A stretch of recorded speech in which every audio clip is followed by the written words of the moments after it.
الرحمن الرحیم الصلاۃ والسلام علیکہ یا سیدی یا رسول اللہ وعلی آلک وصحابک یا سیدی یا نبی اللہ رب اشرح لی صدری ویسر لی امری واحلل عقدۃ من لسانی یفقهوا قولی واجعل لی وزیرا من اہلی رب زدنی علما رب زدنی علما رب زدنی علما ربی یسر ولا تعسر وتمم بالخیر وبک نستعین اللہم اجرنی فی مصیبتی واخلف لی خیرا منہا قل ربی اعوذ بک من ہمزات الشیاطین اعوذ بک ربی ان یحضرون اللہم صلی علی سیدنا و مولانا محمد وعلی آلہ وصحابہ وبارک وسلم۔ سب کو السلام علیکم ورحمۃ اللہ وبرکاتہ۔ اللہ تعالیٰ کا کروڑ شکر اور احسان ہے کہ اس نے ہمیں قرآن محفل میں بیٹھنے کی توفیق عطا فرمائی۔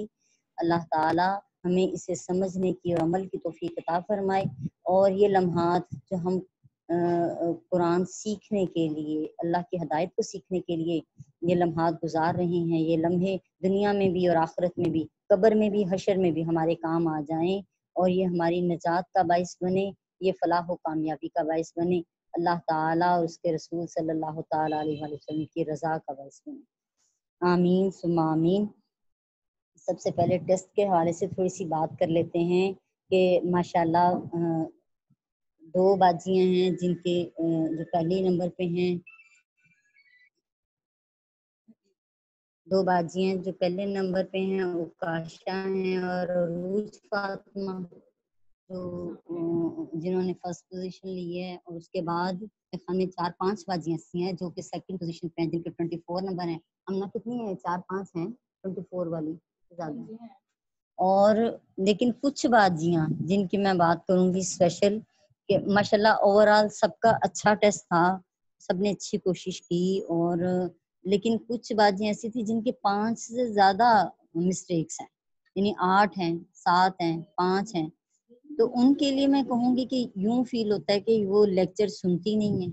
یا پھر سن لیا تو اس کو دوبارہ قرآن کو کھول کے ریوائز نہیں کرتی، یا کبھی کبھار کلاس لیتی ہیں۔ تو ظاہر جب آپ کبھی کبھار کلاس لیں گے تو پھر آپ تو اس کو سمجھ نہیں سکیں گے۔ یعنی ہم نے جو ارادہ کیا کہ ہم قرآن سیکھیں گے، قرآن کی محفل میں بیٹھیں گے، تو بسات بھر پوری کوشش کیجئے کہ اس کو جو ہے ہم نے اویل کرنا ہے اس ٹائم کو، اور باقی شیطان کو دھکا دے کے اور پورا لڑ کے اس کے ساتھ جو ہے نا اپنے استقامت کے ساتھ بیٹھنا ہے قرآن کی کلاس میں، اور بیٹھ کے اپنے سبق کو غور سے سنیے، چھوٹے چھوٹے پوائنٹس نوٹ کیجئے، سمجھیے، اس پہ غور و فکر کرتے رہیے سارا دن کہ آج جو آیت پڑھی ہے اس میں کون کون سے پوائنٹس ہیں، جن پوائنٹس کو میں اپنی زندگی میں لاگو کروں گی اور اس میں میرے لیے کیا رہنمائی ہے۔ اس کے علاوہ تھوڑا سا ٹائم ضرور اس پہ نکالیے کہ اپنے سبق کو ریوائز کیجیے ڈیلی، کچھ دیر آپ کھول لیں گی، اس کو پڑھ لیں گی، تو انشاءاللہ تعالی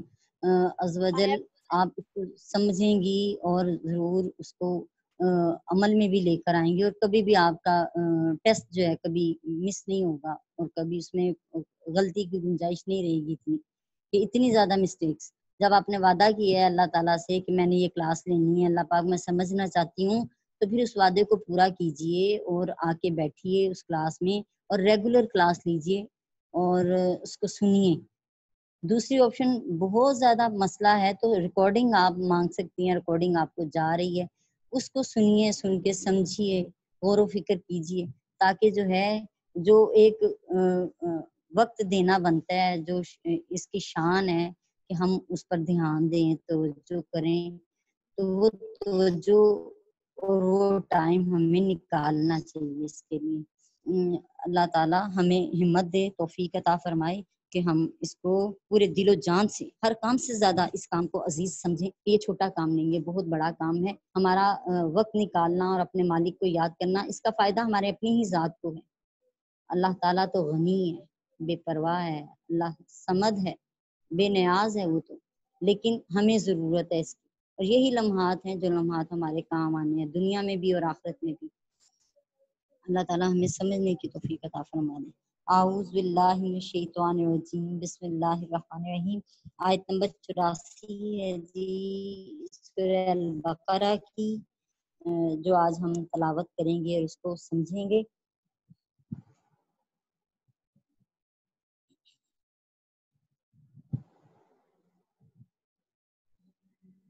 اعوذ باللہ من الشیطان الرجیم بسم اللہ الرحمن الرحیم۔ وَإِذْ أَخَذْنَا مِيثَاقَكُمْ لَا تَسْفِكُونَ دِمَاءَكُمْ وَلَا تُخْرِجُونَ أَنفُسَكُمْ مِنْ دِيَارِكُمْ ثُمَّ أَقْرَرْتُمْ وَأَنْتُمْ تَشْهَدُونَ۔ اور جب اخذنا ہم نے لیا میثاقکم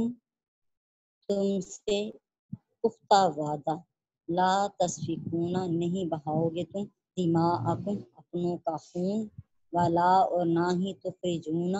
تم نکالو گے، انفسکم اپنوں کو، من دیارکم ان کے گھروں سے، ثم پھر اقررتم تمہیں وعدہ کیا، اقرار کیا یعنی اس کا عہد لیا، وانتم تشہدون اور تم خود بھی گواہ ہو کہ واقعتاً یہ وعدہ تم کر چکے ہو۔ اور جب ہم نے تم سے یہ پختہ عہد بھی لیا کہ تم آپس میں ایک دوسرے کا خون نہیں بہاؤ گے، یعنی ایک دوسرے کے خلاف نہیں لڑو گے، اور نہ ہی اپنے لوگوں کو جلا وطن کرو گے، یعنی ان کے گھروں سے ان کی بستیوں سے نکالو گے، پھر تم نے اس امر کا اقرار کر لیا اور تم اس کی گواہی بھی دیتے ہو، ثم انتم هؤلاء تقتلون انفسکم وتخرجون فریقا منکم من دیارہم تظاہرون علیہم بالاثم والعدوان وان یأتوکم اسارى تفادوهم وهو محرم علیکم اخراجهم افتؤمنون ببعض الکتاب وتکفرون ببعض فما جزاء من يفعل ذلك منكم إلا خزي في الحياة الدنيا ويوم القيامة يردون إلى أشد العذاب وما الله بغافل عما تعملون۔ ثم پھر تم ہاؤلائی وہ لوگ ہو، تقتلون کہ تم قتل کرتے ہو، انفسکم اپنوں کو، وتخرجون فریقا اور تم نکالتے ہو ایک گروہ کو، منکم اپنے بہن بھائیوں میں سے ایک گروہ کو تم نکال دیتے ہو، من دیارہم ان کے وطنوں سے، ان کے بستیوں سے، ان کے گھروں سے، تظاہرون اور تم چڑھائی کرتے ہو، علیہم ان پر، بالاثم والعدوان گناہ کے ساتھ اور سرکشی کے ساتھ، یاتوکم اسارا جب وہ تمہارے پاس قیدی ہو کر آ جائیں، تفادوہم اور تم ان کو بدلہ دے کر چھڑا لیتے ہو، فدیہ دے کر چھڑا لیتے ہو، وَهُوَ محرم علیکم حالانکہ حرام کیا گیا تھا تم پر ان کا اخراجہم ان کا نکالنا، ان کو جلا وطن کرنا ہی تم پر حرام کر دیا گیا تھا، لیکن تم نے وہ کام کیا، ان کے ساتھ جنگ بھی کی، یعنی انہیں قتل بھی کیا، اور ان کو ان کے وطنوں سے بھی نکالا، اور ان کو ان قیدیوں کو چھڑایا بھی، لیکن پوچھا جا رہا ہے افتؤمنون ببعض الکتاب وتکفرون ببعض، کیا تم کتاب کے کسی حصے پر ایمان لاتے ہو اور انکار کرتے ہو کسی حصے کا، فما جزاء من یفعل تو جس کی اس طرح کی روش ہے، جو ایسا کرے تو اس کی سزا کیا ہوگی، کیا سزا ہوگی جو ایسا کرے تم میں سے، تم میں سے، الا سوائے اس کے، خزیون رسوائی، فی الحیات دنیا دنیا کی زندگی میں رسوائی ہوگی، و یوم القیامہ اور قیامت کے دن یردون لوٹائے جائیں گے، الی اشد العذاب شدید عذاب کی طرف، وما اللہ اور نہیں ہے اللہ تعالیٰ بغافل بے خبر، اما تعملون تمہارے اعمال سے جو تم کرتے ہو۔ ہم نے دونوں اس لیے پڑھ لی ہیں تاکہ جو ان کا واقعہ ہے وہ ایک ہی، دونوں آیتیں جو ہیں ایک ہی واقعے کے ریفرنس دے رہی ہیں۔ اچھا جی، یہ باقی حصہ بعد میں پڑھتے ہیں۔ بسم اللہ الرحمن الرحیم۔ اس کا بیان تھوڑا سن لیجئے کہ کیا بیان ہے اس حوالے سے۔ اللہ تعالیٰ نے تورات میں بنی اسرائیل سے پختہ وعدہ لیا، 3 طرح کے یہ وعدے تھے۔ نمبر 1، ایک دوسرے کو قتل نہیں کریں گے۔ نمبر 1 کہ تم ایک دوسرے کو قتل نہ کرنا۔ نمبر 2 ایک دوسرے کو جلا وطن نہ کرنا۔ اور نمبر 3 اگر وہ اپنی قوم کے کسی مرد یا عورت کو اس حال میں پائیں کہ وہ غلام یا لونڈی بنا لیے گئے ہیں تو انہیں خرید کر آزاد کریں۔ 3 میں نے گنوائے ہیں، دوبارہ پھر رپیٹ کروں گی۔ نمبر 1 پہلا وعدہ جو کیا کہ ایک دوسرے کو قتل نہیں کریں گے۔ نمبر 2 کہ ایک دوسرے کو جلا وطن نہیں کریں گے، یعنی اپنی بستیوں سے، ان کی بستیوں سے نہیں نکالیں گے۔ اور نمبر 3 اگر وہ اپنی قوم کے کسی مرد یا عورت کو اس حال میں پائیں کہ ان کے مخالفین نے غلام یا لونڈی بنا لیا ان کو، تو انہیں خرید کر آزاد کریں گے۔ نسل در نسل یہ عہد چلتا رہا اور یہاں تک کہ یہ مدینے میں آباد یہودیوں میں بھی منتقل ہوا۔ مدینے میں اوس اور خزرج مشرکوں کے 2 قبیلے تھے جو نہ تو کسی شریعت کے پیروکار تھے اور نہ ہی کسی حلال حرام کے قائل تھے، لہٰذا یہ دونوں قبیلے ایک دوسرے کے ساتھ جنگ کرتے تھے۔ یہ مدینے میں رہنے والے 2 قبیلوں کا تذکرہ کر رہی ہوں جو پہلے سے آباد تھے، اور اوس اور خزرج ان کے نام ہیں جی۔ یہ کسی شریعت کو نہیں مانتے تھے اور نہ ہی یہ حلال حرام کو مانتے تھے، یعنی یہ یہودیوں میں سے نہیں تھے بلکہ یہ مشرکین میں سے تھے اور ان کے نام اوس اور خزرج ہیں۔ ٹھیک ہے جی۔ اب جو یہودیوں کے دو قبیلے مدینے میں، 3 قبیلے تھے بلکہ یہ ایک بنو قینقاع، یہ خزرج والوں کا ساتھی تھا، ان کی ہیلپ کرتا تھا، ان کی مدد کرتا تھا۔ اور دوسرے بنو نذیر اور بنو قریظہ، یہ اوس کے، یہ قبیلہ اوس جو مشرکوں کا قبیلہ تھا، ان کے ساتھی بنے ہوئے تھے۔ اور جب اوس اور خزرج کی جنگ ہوتی تھی تو پھر بنو قینقاع خزرج کا ساتھ دیتے تھے اور بنو نذیر اور بنو قریظہ یہ اوس کا ساتھ دیتے تھے۔ پھر ایک مرتبہ رپیٹ کروں گی تاکہ مکس نہ ہو، آپ کو بات سمجھ میں آ جائے کہ بنی اسرائیل سے 3 طرح کے وعدے لیے گئے تھے کہ یہ آپس میں نہ تو قتل کریں گے، نہ ایک دوسرے کے گھروں سے نکالیں گے، وطن سے نکالیں گے۔ اور نمبر 3 اگر ان کے اپنے بنی اسرائیل میں سے کوئی بھی مرد یا عورت کسی کو غلام یا لونڈی کی حالت میں پائیں گے تو ان کو آزاد کرنا ہے۔ اب یہ کیا کرتے تھے کہ جب یہودیوں میں جو مدینہ پاک میں جو مشرکوں کے 2 قبیلے تھے اوس اور خزرج، ان دونوں کی آپس میں ان کی دوستیاں الگ الگ تھیں۔ جو قبیلہ قینقاع، قاف یہ نون قاف الف عین، قینقاع قبیلہ جو تھا، انہوں نے خزرج کے ساتھ جو ہے الحاق کر لیا ہوا تھا، مل گئے ہوئے تھے ان کے ساتھ، خزرج کے ساتھ۔ اور دوسرے 2 قبیلے یہود کے بنو نذیر اور بنو قریظہ، انہوں نے اوس کے ساتھ جو ہے اپنا الحاق کر لیا ہوتا ہے، یہ ان کے ساتھی بن گئے تھے۔ جب اوس اور خزرج ان مشرکین کے دونوں قبیلوں کی آپس میں لڑائی ہوتی تھی تو یہ یہودیوں کے جو قبیلے ہیں یہ بھی ایک دوسرے کے ساتھ، یعنی اپنے ساتھیوں کا ساتھ دیتے تھے مشرکوں کا، اور ایک دوسرے کے مخالف میں آ کے کھڑے ہو جاتے تھے بنو قینقاع خزرج کے ساتھ اور بنو نذیر اور بنو قریظہ اوس کے ساتھ۔ تو اس طرح جب جنگ میں آتے تو یہودی بھی ایک دوسرے کو قتل کرتے تھے، اور جب جنگ ختم ہو جاتی تو بنو نذیر اور بنو قریظہ کے لوگ جو ہیں جو خزرج کے قید میں ہو کر آتے ان کو بنو قینقاع سے فدیہ دے کر چھڑا لیتے تھے۔ جب ان سے پوچھا گیا کہ یہ تم کیا کرتے ہو، تو وہ کہتے ہمیں تورات میں حکم دیا گیا کہ قیدیوں کو فدیہ دے کے چھڑا لیا جائے۔ تو پھر ان سے پوچھا گیا تمہیں تو یہ بھی حکم دیا گیا کہ تم ایک دوسرے کے ساتھ نہ لڑو، قتل نہ کرو ایک دوسرے کا، اور یہ بھی حکم دیا گیا ہے کہ ایک دوسرے کو جلا وطن نہ کرو، ان کے گھروں سے نہ نکالو، پھر تم ان احکامات کی نفی کیوں کرتے ہو اور اس حکم کو تم مان رہے ہو اور اس حکم کو نہیں مان رہے؟ اس کے جواب میں وہ کہتے تھے کہ ہم اپنے ساتھیوں یعنی جو ان کے حلیف ہیں مشرکین جو ہیں ان سے کیے ہوئے وعدوں کی پاسداری کرتے ہیں، یعنی مشرکوں سے کیے ہوئے وعدے کو پورا کرتے ہیں اور اللہ سے کیے ہوئے وعدے کو توڑتے ہیں۔ تو اس بات پر اللہ تعالیٰ نے ان کی پکڑ فرمائی اور اللہ تعالیٰ یہاں پہ ان کی اس چیز کو واضح کیا، ظاہر کیا کہ جب تم سے وعدہ لیا گیا تھا اور تم نے اقرار بھی کیا تھا، اس کے باوجود بھی تم کیا کرتے تھے؟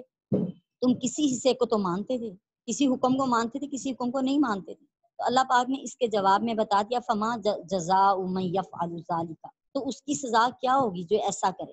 کہ اللہ کے کسی حکم کو کہے میں مانتا ہوں لیکن کسی حکم کے بارے میں کہ میں نہیں مانتا یا میرا دل نہیں مانتا، تو ایسے میں ہمارے کیا مجال ہے؟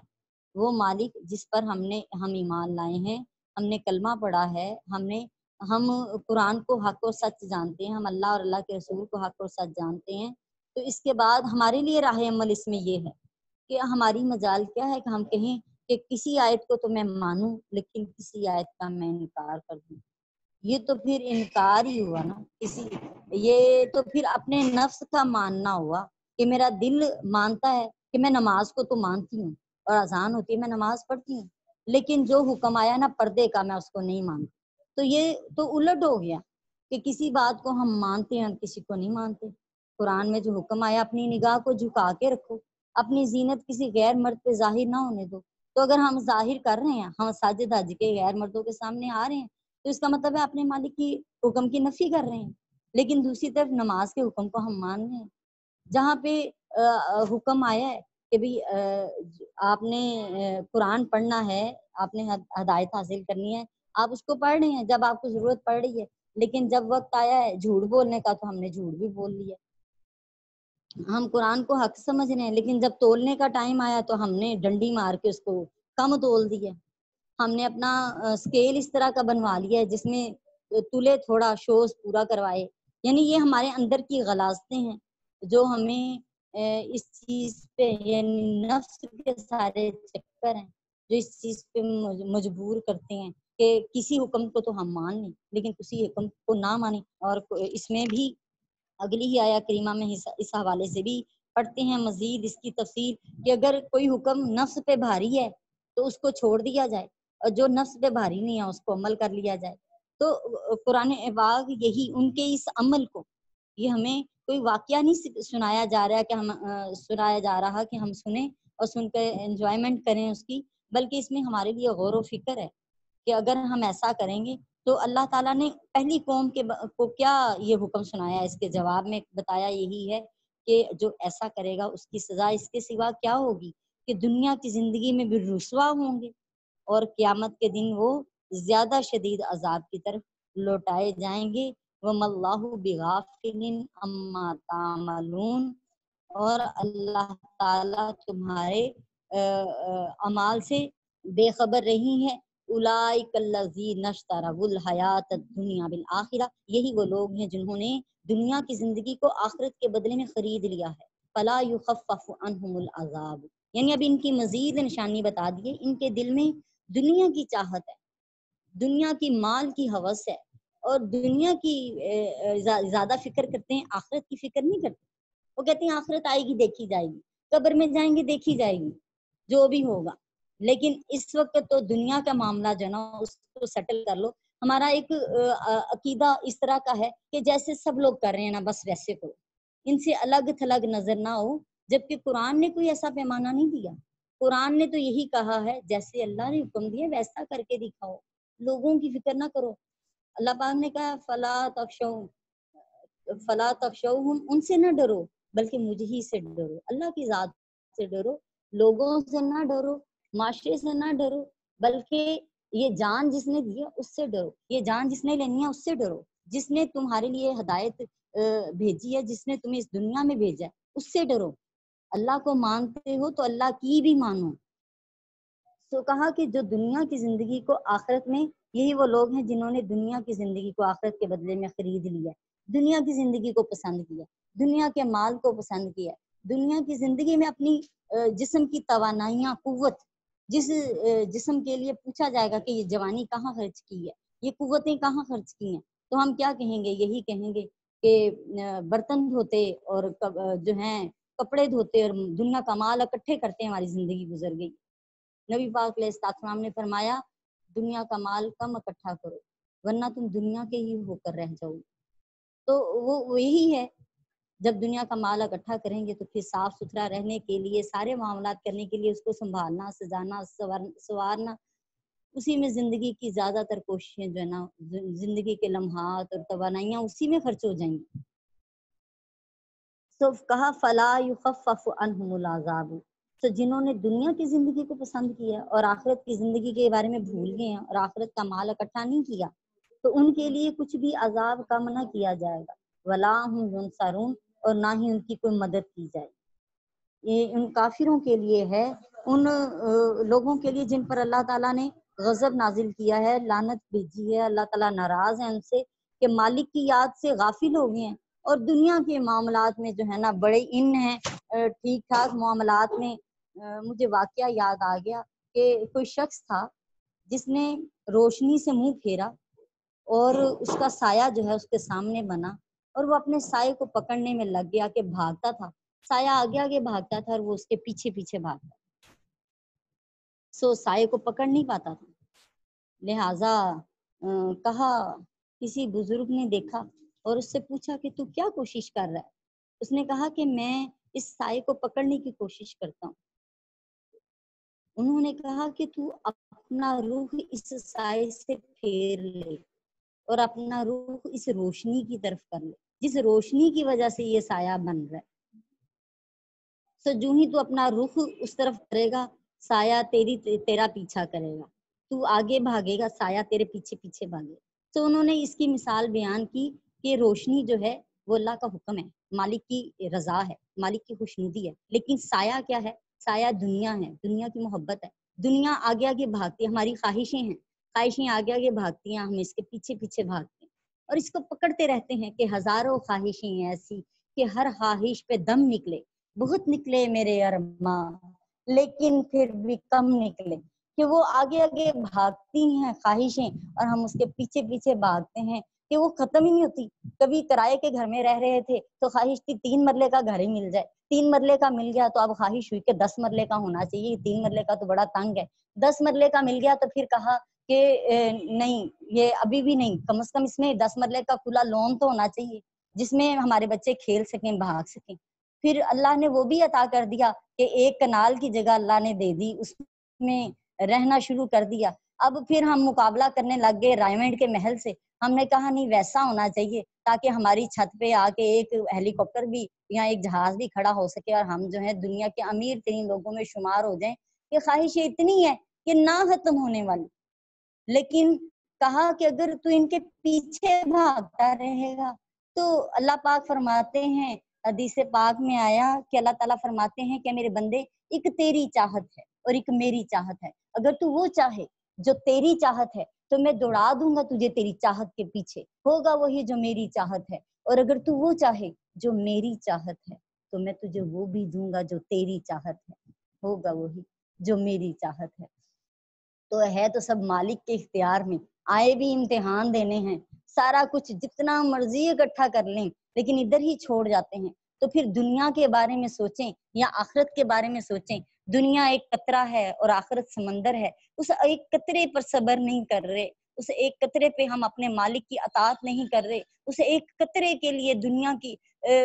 ظاہر داری کے لیے جو ہے ہم نے ایک خول چڑھا لیا ہے، ہم اپنے مالک کے حکم کو بھول جاتے ہیں، کسی بات کو مانتے ہیں کسی کو نہیں مانتے اور ڈرتے نہیں ہیں، ضمیر سویا ہوا ہے، گھبراتے نہیں ہیں، پریشان نہیں ہوتے۔ لوگوں سے حیا آتی ہے، رب سے حیا نہیں آتی، لوگوں سے خوف آتا ہے، لوگوں سے عزتیں ڈھونڈتے ہیں، لیکن جو عزتیں دینے والا مالک ہوا تو عز من تشاء و تذل من تشاء، اس مالک سے ڈر نہیں آتا، اس سے عزتیں نہیں مانگتے، جس نے بانٹنی ہے عزتیں، جو چاہتا ہے تو عزت دیتا ہے، چاہتا ہے تو ذلیل و رسوا کر دے، تو کوئی اس کو عزت دے نہیں سکتا۔ سو اس مالک کے بارے میں نہیں سوچتے، لیکن اس ظاہر داری کے بارے میں ضرور فکر کرتے ہیں، سوچتے ہیں۔ یہی سوچنا ہے کہ یہ آیات ہمیں آج کی کیا سکھا رہی ہیں، کیا سمجھا رہی ہیں، کہ دنیا کی زندگی کو جس نے آخرت کے بدلے میں خرید لیا ہے، ان لوگوں کے لیے ہی ہے جو دنیا میں بھی رسوائی ہے اور قیامت والے دن دردناک عذاب ہے، کہ ان سے ان کا عذاب کم نہ ہوگا اور ان کی مدد بھی نہیں ہوگی۔ دنیا میں کس کے ہو کے رہیں؟ اللہ والے اللہ کے ہو جائیں یا دنیا کے ہو جائیں، کس کا بننا ہے؟ ہمیں سوچنا ہے کہ